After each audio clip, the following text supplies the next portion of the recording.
আমাদের এখানে আছে ঢাকা না দিল্লি, ঢাকা না দিল্লি। বক্তব্য রাখবেন নীলফামারী জেলা বাস মিনি বাস শ্রমিক ইউনিয়ন রেজি নং রাজ 220 সোদপুর ভিত্তিক একটি শ্রমিক সংগঠন দীর্ঘ 48 বছর থেকে পুরা জেলাতে রাজত্ব করতেছে।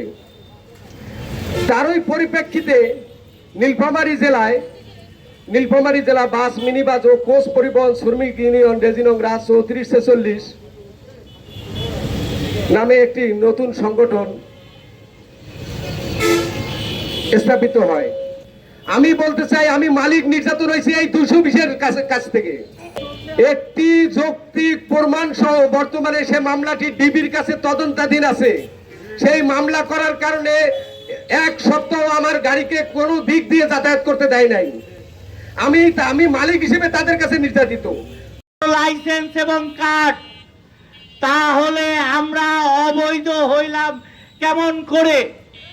এটা 220 আমাদেরকে বুঝিয়ে দিবেন। তারা বলেছেন নীলফামারী জেলার শ্রমিকরা নাকি চাঁদাবাজি করে। নীলফামারী জেলার কোন শ্রমিক চাঁদাবাজি করে না। তারা 24 ঘন্টা খেটে খায়, হাড় ভাঙা পরিশ্রম করে যে অর্থ আনে সেটা দিয়েই আমরা সংসার চালাই। কিন্তু আপনি সভাপতি কোথায় ডিউটি করেছেন? আমি গতকালকেও গাড়ি চালাই, এই নীলফামারীর মাটিতে গাড়ি চালায় ঢাকা থেকে এসেছি। আপনি এসি কারে ঘোরেন? আপনার লজ্জা করে না? আপনি কবে স্টারিং এ ছিলেন? কবে কোন গাড়িতে হেলপারি করেছেন? আপনি দেখিয়ে দিবেন। নীলফামারী যদি জেলা হয়ে থাকে তাহলে নীলফামারী জেলা বৈধ, সৈয়দপুর অবৈধ আমি বলবো। একটি প্রতিবাদ এবং মানববন্ধন সভার নামে একটি সভা করে সৈয়দপুর ভিত্তিক নেতৃবৃন্দরা আমাদের নীলফামারীর মানুষকে যে ধৃষ্টতা দেখিয়েছে, তারা যে আমাদেরকে আঘাত করেছে, আমরা খুবই ব্যথিত হয়েছি। তারা নীলফামারীর মানুষকে সম্পর্কে বলেছে যে আমরা নাকি ভুঁইফোর। আমি শহীদপুরের নেতৃবৃন্দদেরকে বলতে চাই যে আপনারা যে সাহস, যে দুঃসাহস দেখিয়েছেন, ফারদার আর কোনোদিন এই ধরনের কথা আমাদেরকে বলার চেষ্টা করবেন না। আমরা নীলফামারী জেলার আওতায় আমরা আপনাদেরকে সম্মান করি যে আপনারা আমাদের জেলার একটি অংশ।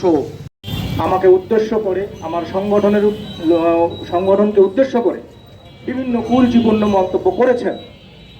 আসলে শ্রমিক যদি পাশে থাকে সকল দুঃখ দুর্দশা সবকিছুই মেনে নেওয়া যায়। কারণ আমার সাথে শ্রমিক আছে বিধায় আমি সকল কিছু মাথায় পেতে নিয়েছি। কারণ আমার শ্রমিকের নির্যাতন, শ্রমিকের অন্যায় অত্যাচারকে আমি সহ্য করতে পারিনি। বিগত 5 তারিখের পরে 220-এর নির্বাচন, আমার সাধারণ সম্পাদক বলেছেন, আমি এবং আমার সাধারণ সম্পাদক সেইখানে নির্বাচন কমিশন হয়ে তাদের ভোট করে দিয়েছি। তখন কি আমরা বৈধ ছিলাম? তাহলে তখন কিভাবে আপনারা মেনে নিলেন আমাদেরকে? আমরা ছাড়া তো আপনাদের ভোটে হইতো না। আমরা সেই শান্তিপূর্ণ ভোট করে আপনাদেরকে সেই ভোটের মাধ্যমে নির্বাচিত করে আজকে আপনারা সেই নির্বাচিত সভাপতি, সেক্রেটারি। আপনারা আমাদের এই সংগঠনকে বলেন ভুঁইফোর সংগঠন। আপনারা ভুঁইফোর কোথায় পেলেন? এই সরকার রেজিস্ট্রেশন দিয়েছে, আপনারা সরকারের সাথে চ্যালেঞ্জ করেছেন। আমরাও দেখতে চাই আপনারা কতদিন চ্যালেঞ্জ করে টিকতে পারেন। শ্রমিক যদি পাশে থাকে তাহলে সকল আন্দোলন সংগ্রাম আমি করতে পারবো। আপনি সৈয়দপুরে বাড়ি, আপনি সৈয়দপুরের শ্রমিককে নিয়ে আপনি গাড়ি ঘোড়া বন্ধ কিভাবে করেন, আমিও সেটা দেখবো।